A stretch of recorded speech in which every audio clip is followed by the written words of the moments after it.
at 6:01 p.m.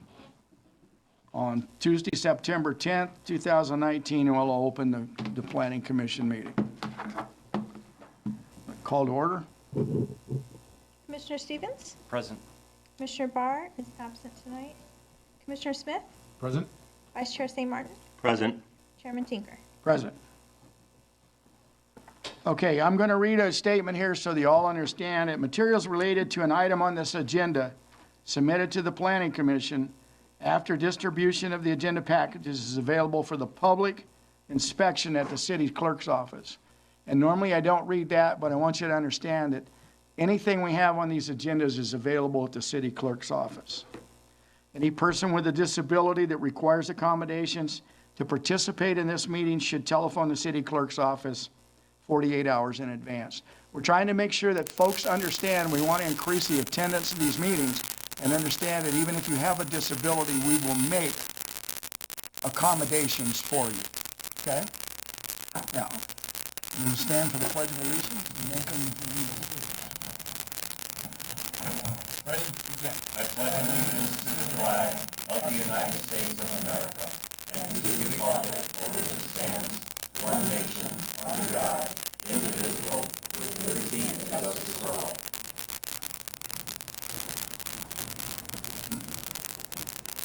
Okay. Do we have any adjustments to the agenda?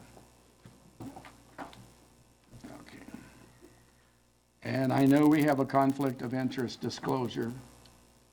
Yes. Okay. Item 1. Yeah, so we have one commissioner that has a conflict Sorry, item 2. on item, item 2. So just so that you understand, I do this so that you understand how we operate. Commissioner has a conflict with one of the items on the agenda, and when that agenda item comes up, he will not vote on it. He will not be up here, okay? Just trying to help you understand what we do here. Okay, public comment period. Any person may address the Planning Commission on any matter not on this agenda. If you wish to speak, please fill out a public comment form provided at the back table and give it to the city clerk. There's a 3-minute time limit on public comments. There will be no sharing of your time to another person, and state law prohibits the commission from discussing or taking actions brought up on your discussion. Okay, now we're going to get to actions. We need approval of the minutes for 8/13 and 7/23/19. Oh, sorry. Go ahead. So moved. Second. Okay, I have a motion and a second to approve the minutes from July 23rd and August 13th, 2019. Commissioner Stevens? Yes. Commissioner Smith? Yes. Vice Chair St. Martin? Abstain. Chairman Tinker? Yes. Okay. Item number 2, we'll conduct a public hearing considering a conditional use permit 2019-0035. I know, large daycare center at 1349 Quince Street. At this time, Commissioner will vacate the dais because he's in conflict with the daycare center. And just for the record, Chairman, I live within 1,000 feet of the applicant, and I also sit on the HOA board for Sundance. Okay, so go find Nathan's seat out there.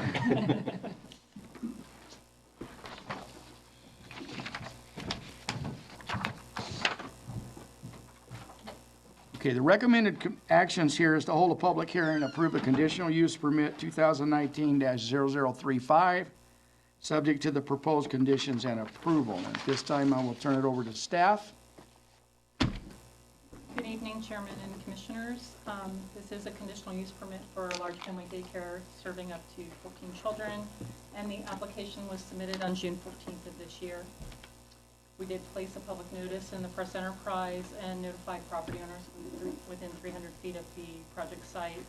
We did not receive any written comments, but at previous meetings we have had commenters on the project. This was originally scheduled on July 23rd, and also August 13th was continued due to a lack of quorum. The municipal code allows large family daycare in residential zones subject to a CUP. In addition, the subject property is located within the Sundance specific plan. And per Table 10 in the specific plan document, large family daycares are allowed but require a conditional use permit. Property is zoned Sundance specific plan. The general plan designation is single-family residential, and all the surrounding property have the same zoning and general plan land use designation. The site is an existing single-family residence. It's approximately 3,200 square feet. It's 2 stories, and it was constructed in 2014. The applicant is currently operating a small family daycare, which serves no more than 8 children, and it was licensed by the state on October 5th, 2018.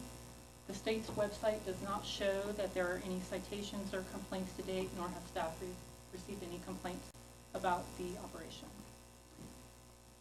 The daycare proposes to operate Monday through Friday, 6:30 a.m. to 6 p.m. In order to address parking, the project has been conditioned that the 2 driveway parking spaces shall be available at all times during pickup and drop-off traffic. And the facility will be subject to state licensing, inspections, and monitoring. Project is exempt from CEQA, and it falls under a class that's been determined not to have a significant effect on the environment, and it does not apply to the establishment or operation of a large family daycare, which provides care in a home for up to 14 children. Required conditional use permit findings can be adequately met and are included in your staff report. So at this time, staff would like to recommend that the Planning Commission hold a public hearing and approve conditional use permit 2019-0035, subject to the conditions of approval, and direct staff to prepare a notice of exemption for the applicant to file with the county clerk recorder. If I'm not mistaken, we still have an open public hearing at this time. That is correct. Okay, regarding the use of the daycare center at, on Quinn Street, the public hearing has been open for 3 meetings now. So if there's anyone here that wishes to address the commission regarding this item, please step forward. Okay, seeing none, I can close now. I will close the public hearing on special use permit 2019-0035. And at this time, I'll entertain a motion.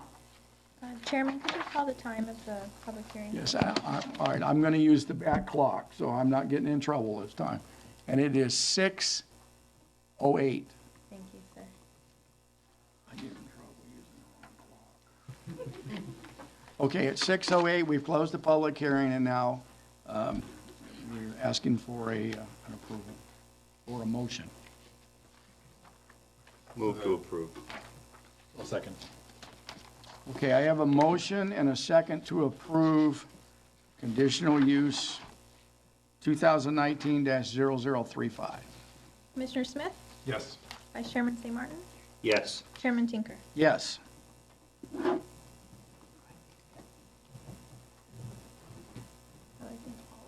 I think Paula, go get him. We've been down this road before. We know where Nate hangs out. So.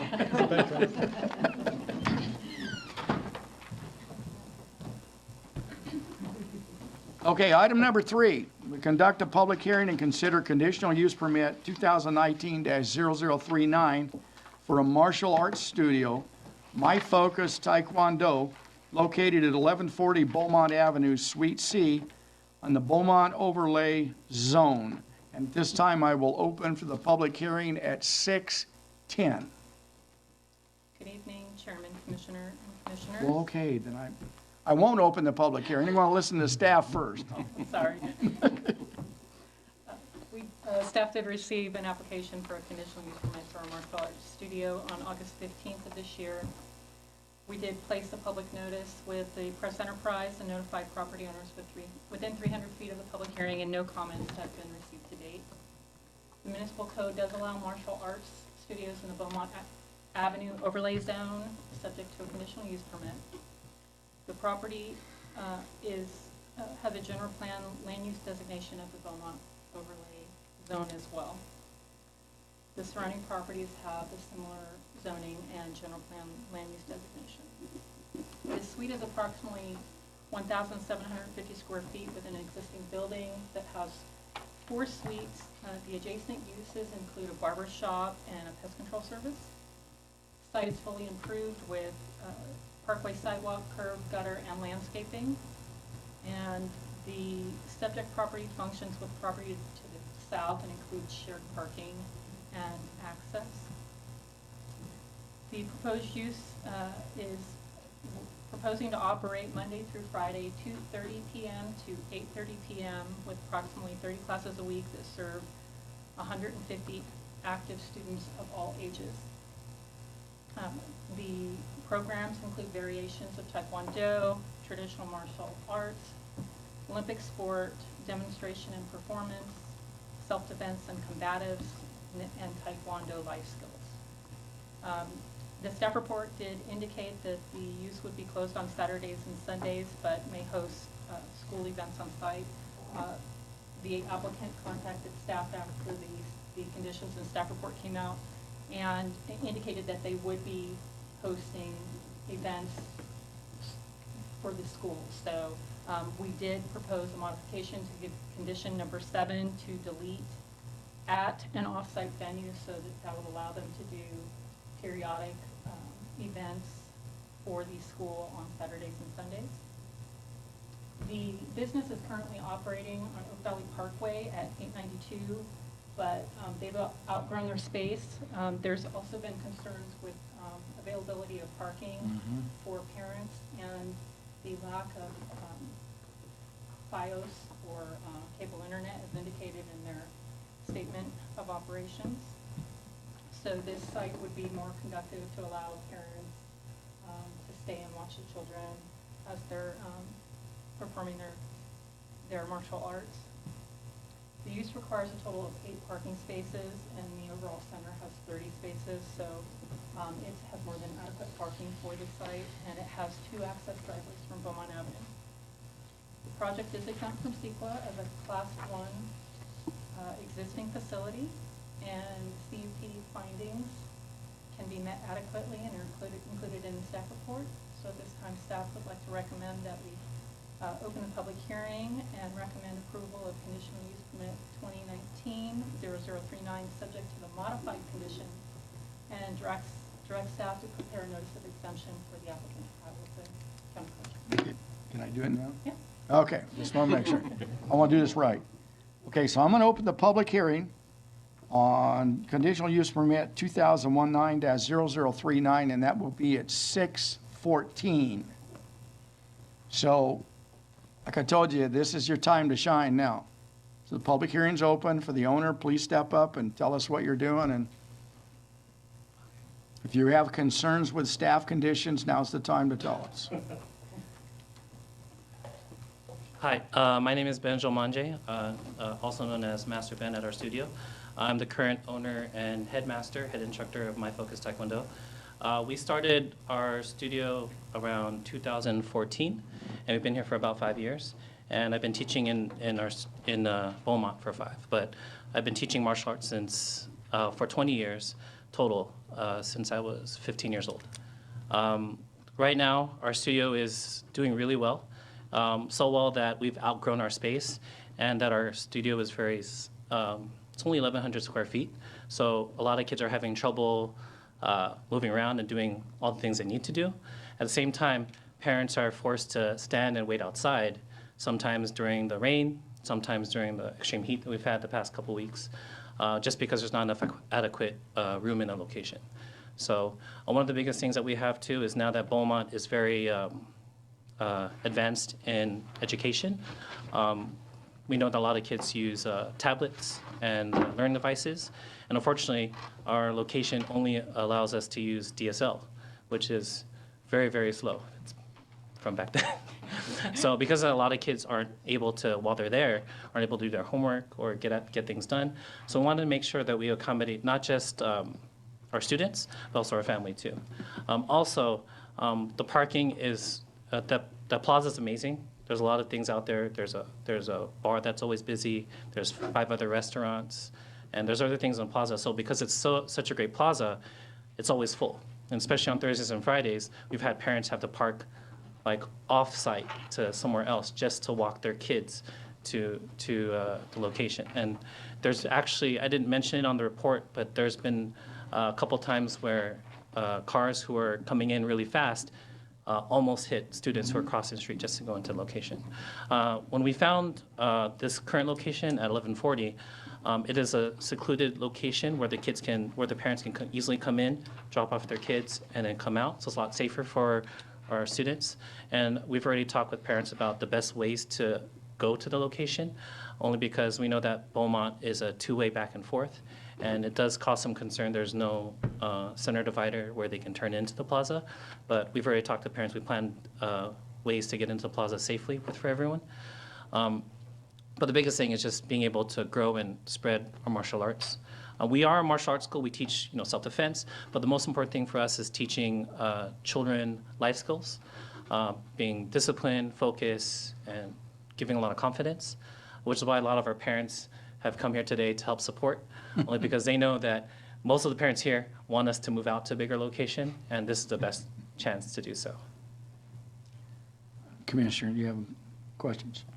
No, I had one, but it was answered. I was going to ask about the parking because I've been in that center a few times, and it didn't appear to have enough parking. Oh, yes. But you say there's adequate parking for that, yeah. Okay. Commissioner Stevens? Just have a comment. It's appropriate time. Yes, sir.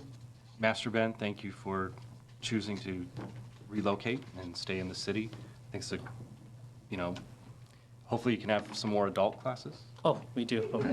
We'll have more. Actually, half the parents here are in the adult class. Okay. That's all. If Frugas is gonna miss you. Oh, I know. I didn't let them know yet, so. Right, there you go. So none of the other businesses in the complex have issued anything. I guess your larger classes are generally evenings after 5? Yes, that's correct. That's Okay. correct. So it's not gonna be a conflict with any existing businesses there, so. No, no. Seems like it's a good move and a great location for you guys, and wish you well. Great. Thank you, sir. Question I have is, are we going to designate when they come out of there, are we going to be right-hand turn only, or we're not going to designate? No, it's an established location Okay. with improvements already, so it's, in it, access will remain as is for the entire center.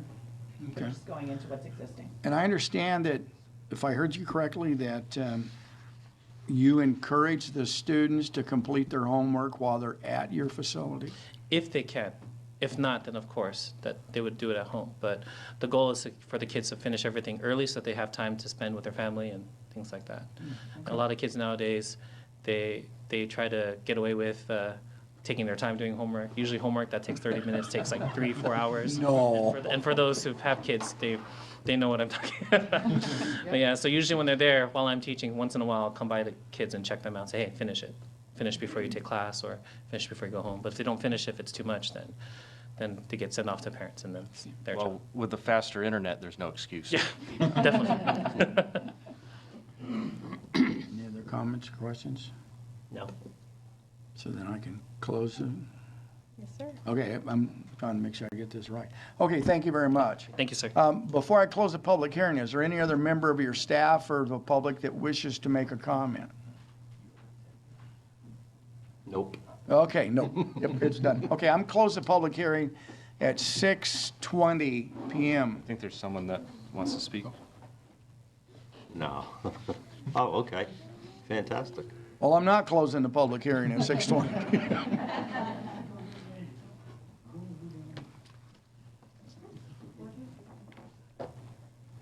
Okay, state your name and your address, please. My name is Naomi Cabrera, and address. I live Beaumont, California, 9223 East 8th Street. I go to San Gorgonio Middle School, and this is my brother. We go to Taekwondo class 3 times a week. I'm new to the My Focus Taekwondo family, and it's growing bigger, and I think we need a bigger place